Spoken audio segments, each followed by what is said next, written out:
Oh, we have rebellion in the ranks. This is a troll. This is a troll. Here we go. It is.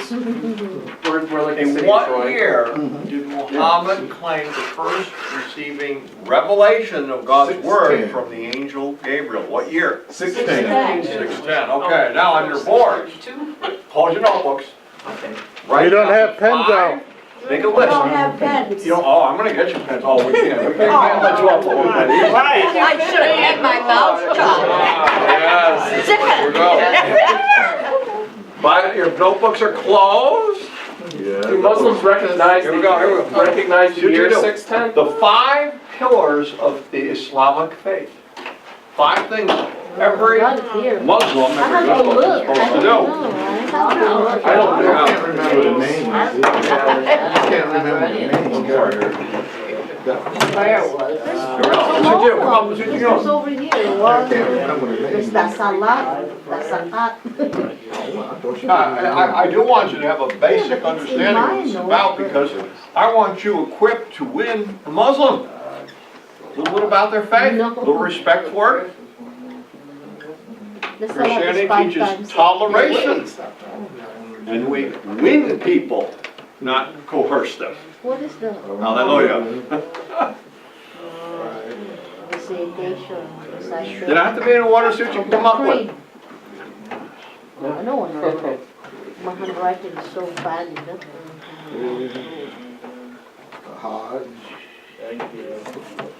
We'll see if we can together, we can put these together. I know, the trouble is I've given you a lot of information in 1 hour. This is one among many things. And it kind of gets all mixed in there somehow. Hold your notebook. I couldn't remember. It's a long one. Too long.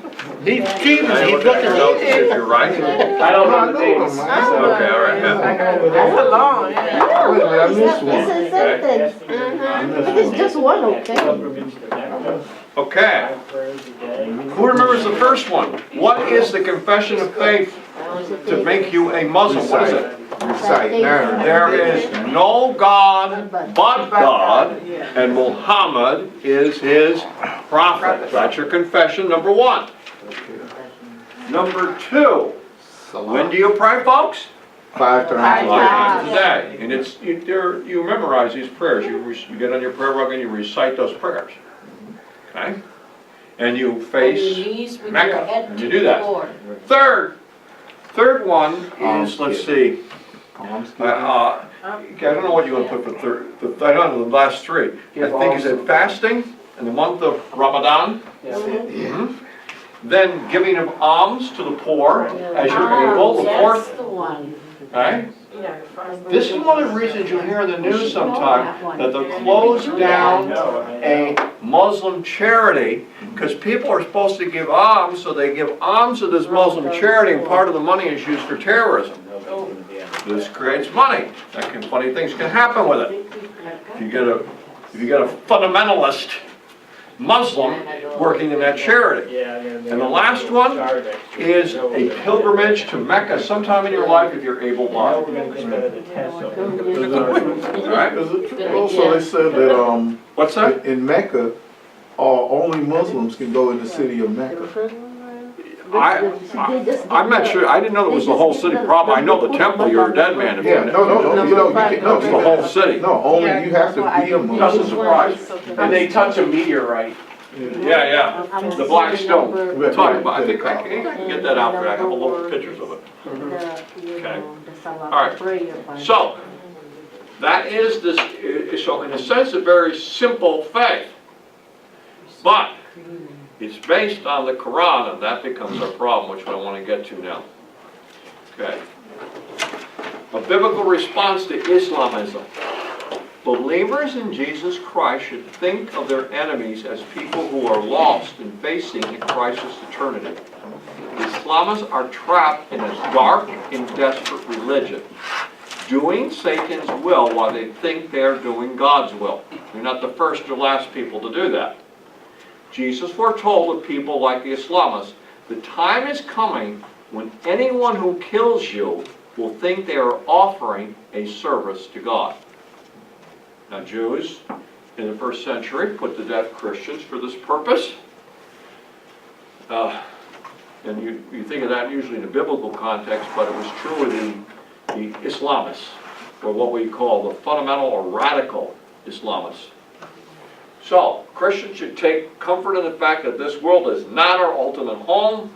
Whether or not we win the war against terrorism and Islamism is not the Christian's ultimate concern. What's our concern? Well, my kingdom is not of this world. If it were, my servants would fight to prevent my arrest by the Jewish leaders. But now my kingdom is from another place. So Jesus does not teach us to fight for Christianity with weapons. That's not our kingdom. That's not how we operate. When faced with death at the hands of his enemies, Jesus reminded everyone that his people are not here as conquerors, but as rescuers. We are ambassadors of Christ's love and forgiveness. This is what sets Christianity apart. It's mercy, it's grace, it's forgiveness, it's love. And if you will, the power of God that comes with Christianity. The other religions have rules, but they lack the power to keep them. So, now, here's the verses.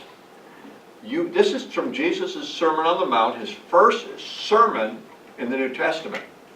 Before he preaches the Sermon on the Mount, the only thing we know he preached is repent, for the kingdom of God is at hand. His first real, if you will, meat and potatoes sermon. By the way, 27 of us are going to go to the place where it was preached in Israel in October. We're going to go up on the Mount. I've been up on the Mount where he preached this, and preached the Sermon on the Mount, so people get saved in our travel group. It was really a mountaintop experience. But we're going there. You have heard that it was said, love your neighbors and hate your enemies. And some of you know, the Bible never says hate your enemies, but it was a saying in Jesus' day that was half true and half false. The Bible does say to love your enemies, but it does not say to love your neighbors, but never says to hate your enemies. It does not say that. But he said, you have heard it was said. I mean, it was a proverb of the day. But I tell you, love your enemies. Pray for those who persecute you, that you may be children of your Father in heaven. People calling themselves Christians have not always taken Jesus' advice in Matthew 5:43. The Crusades were an example where they decided they were going to promote Christianity through world conquest. Particularly, we're going to reconquer the Holy Land. This is not the teachings of Christ. It's way off base. But it happened. And by the way, Muslim people are not ignorant, and they will remind you of it. Oh, Christians spread the religion through conquest too. And they'll quote, different sources. And during the Crusades were, I hate to use the word Christian, but they were ordered by the Pope. And they were conquering in the name of Christ, much like the Muslim faith teaches. So that's how they justify what they do. So, the Islamists, following the Quran literally, are filled with hatred and ruthlessness towards those who do not submit to Sharia. They know nothing of the love and forgiveness of God. We must pray for those trapped in Islamism, that they would see the truth about Jesus Christ. It was while Paul was still breathing out murderous threats against the Lord's disciples that he encountered the Lord and was born again. Now this is interesting. From what research I've done, 70% of people who are converts to Christianity from Islam have had a vision of Jesus. They saw what Paul saw and converted. So he's breathing out hatred towards Christians, and he sees Jesus. And what's going on in the Muslim world? The same thing. Now, I'll show you the accounts, some of the records they have of it. It began, the Western world started beginning to figure it out years ago when Christian websites started getting emails from Arabs and Muslims saying, you have a Bible, but do you have anything teaching? I had a vision of Jesus, but I don't know anything about Jesus. And began to realize that Jesus was appearing to people all over the Arab world in large numbers. And since in their religion Jesus is a prophet, when Jesus appears to them, they listen. Interesting. Going on. Now, okay, we talked about Muhammad. You know, I didn't go through his personal history here. He's from Mecca, the city near the Red Sea in what's now Saudi Arabia. He's orphaned as a child. He's raised by his uncle, a man named Abu Talib, and he became a merchant. Muhammad was a religious man, often going on retreats to the mountains where he would pray. During one of these retreats, he's reported as being visited by the angel Gabriel, who supposedly gave Muhammad a revelation from Allah. That's the Muslim, and basically Allah really does mean God in their language. So they believe in one God. We believe in one God too. It doesn't go a lot farther than that. Of course, they say Jesus is a prophet, but when Jesus the prophet says, I am the way, the truth, and the life, and no one comes to the Father but through me, well, they're not really taking the prophet's words too seriously. So, it gives a lip service to Jesus as a prophet. Muhammad reported having several other revelations from Allah as well. The Muslims regard him as Allah's last and greatest prophet to mankind. So, Muhammad proclaimed that God is one, that is, there is no Trinity, and Jesus was simply another prophet, along with Adam, Noah, Abraham, Moses, David, and of course, Muhammad himself. That's the list of their prophets they consider. Let's see. And he also taught that complete surrender, that's what Islam means, surrender or total submission, is the only way to please Allah. So, let's see if I almost... He was immediately opposed by tribal peoples who were pagans. They believed in many gods, and they had their idols. In the city of Mecca, they were hostile and opposed to what he was teaching, so he moved north to the city of Medina for protection. After 8 years of conflict with the Meccan tribes, Muhammad gathered 10,000 converts. And this is interesting. He's, how many years? 8 years of his preaching. He's got 10,000 converts. They take up arms. They march against Mecca. They give a warning to the city of Mecca, convert or else. That was the warning. And then they attacked Mecca. And you've got different things saying about how many people they actually killed. All right? It says, and destroyed all the pagan idols there. This article says there were very little bloodshed. I've seen some other ones that say something a little differently. But we won't get into that now. But this is the beginning of this religion. So, Mecca is considered a holy city, but he physically, forcibly attacked and made the people of Mecca convert, or they were killed. And this has been a normal way to spread the faith. Yes, many people voluntarily become Muslims, but it did not. We showed you the map across northern Africa, the Middle East, all the way into India, and up into Spain. This did not happen through voluntary conversion. Most of it was through military conquest. Let's see. From Mecca, Muhammad and his followers set out to destroy all other pagan temples in Western Arabia, and they succeeded.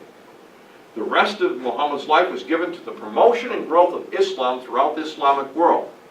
Sometimes Muhammad used great wealth from plundering to bribe people into Islam. The way they operated, whenever they conquered a city, Muhammad got 20% of the booty. Now, he's got a lot of wealth at hand, conquers a few cities. So sometimes they'd approach a city and bribe them into submitting to Islam. Other times they would attack. All right? So, let's see what we want here.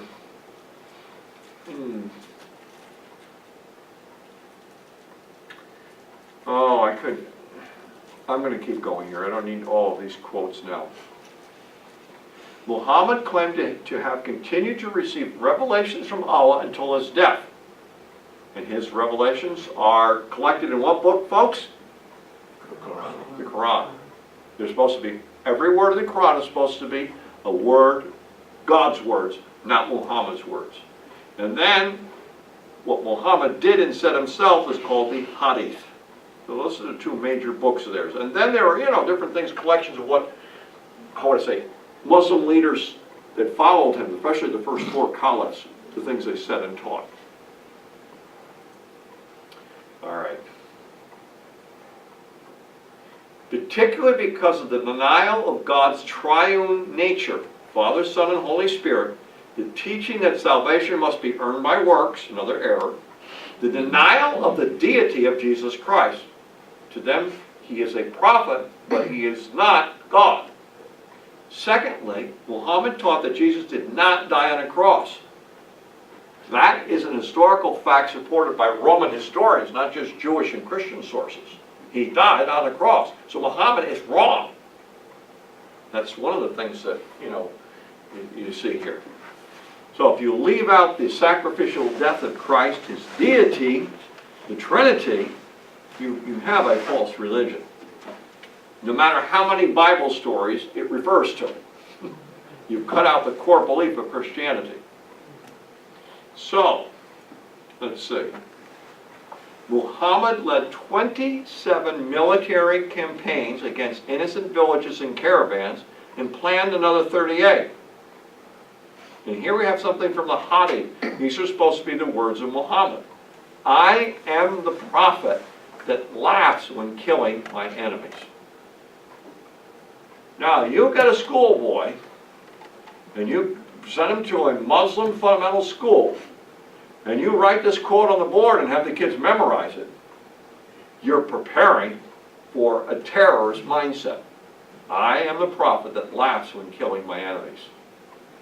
It's interesting to note that just before Jesus' arrest, he told his disciples, do we have any swords? They said, yes, we have 2. And Peter took, and why did Jesus want a sword? Well, Peter, when Jesus is being arrested, Peter takes the sword and cuts off the ear of the high priest's servant. Jesus picks the ear up and puts it back on his head. He wanted the sword there to teach that we're not going to promote this religion by the sword. That was the purpose of the sword, to show, no, we're going to do this a different way.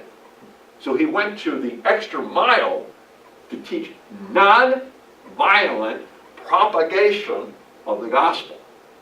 That's what he did.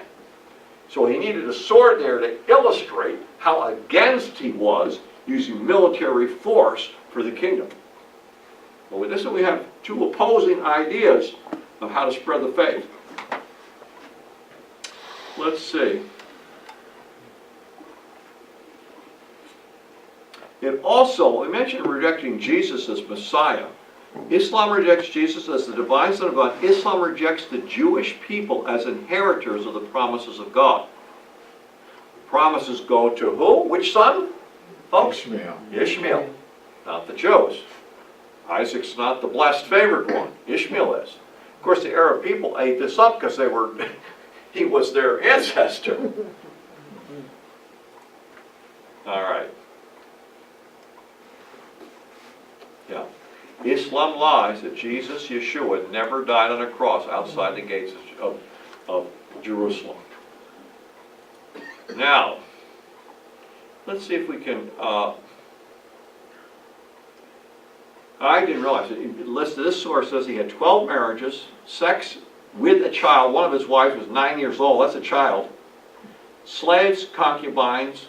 In warfare, they would rape, they would conquer, they would butcher. Okay? So, the infinitely good, just, and all holy God simply cannot tolerate anything in the least unjust or sinful. Oh, my goodness.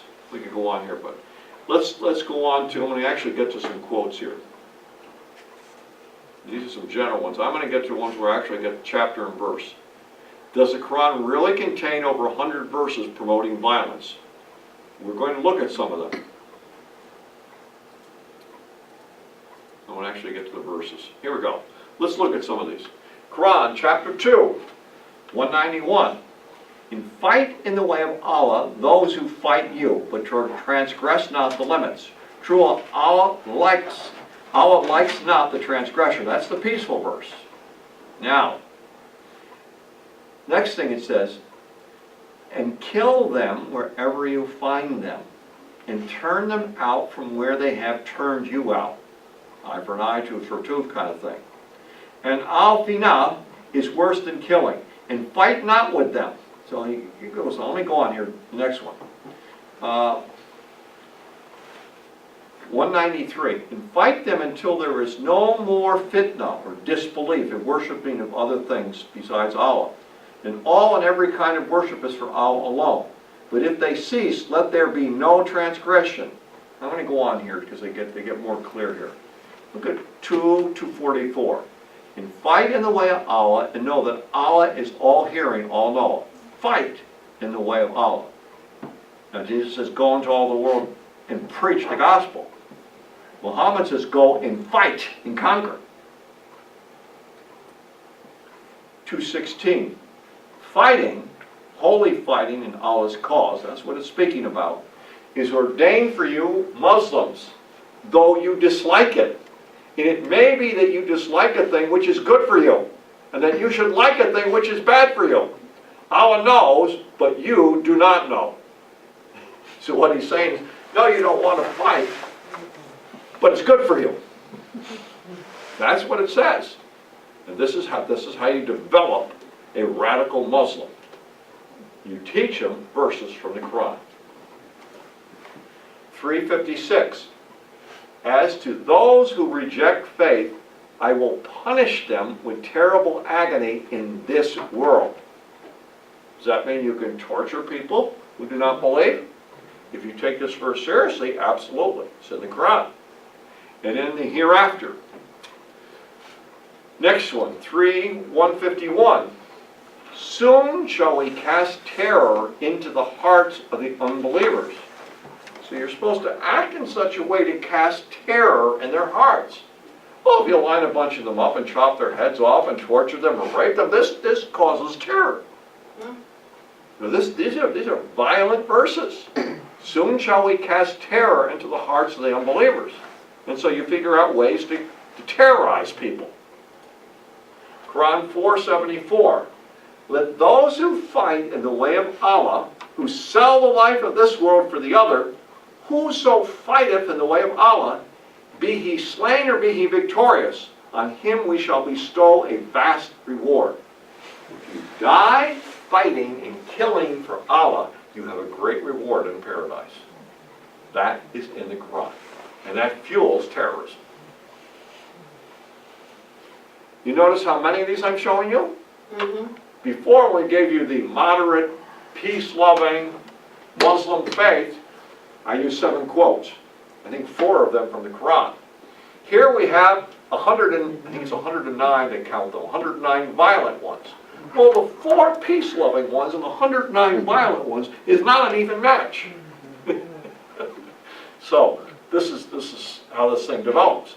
Those who believe fight in the cause of Allah, and those who disbelieve fight in the cause of Taghut, which means Satan. So, if you're not a Muslim, you represent who?